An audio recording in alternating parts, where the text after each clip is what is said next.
What's up, guys? So today we're gonna be installing some sequential DRLs on my Golf R. So here, opening it up. I already unboxed it, but just to show you guys what's in here. Let's open up the box. Oh, sick. Open up the box. We got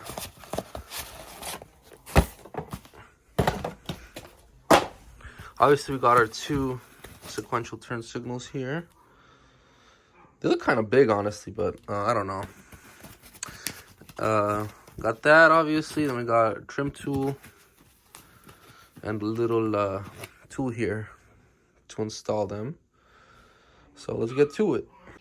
Also, if you guys want to purchase these, I'll leave a link down below for my website. I'll be selling these on there.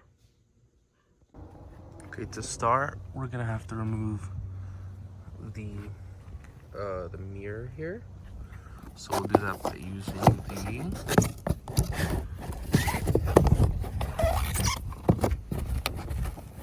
the trim piece removal tool right here.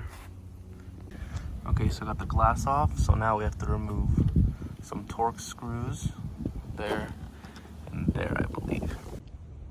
Got the mirror cap off. I found it easiest to peel from here. And then now this is loose because those two Torx, and now we have to remove. So we got those little two Torx here off. Now we should disconnect this harness and we could swap it. Okay, so we swapped on this one here. As you can see, it works. I don't know if you guys are gonna have the same problem, but it's a little loose here, but I mean, you can't really pull on it. But yeah, no, it should be good. It should be covered by the cap cover there. So yeah, we just tighten those two bolts down again and it clips right in. Got the mirror cap back on. Now we're gonna put these Torx screws back in.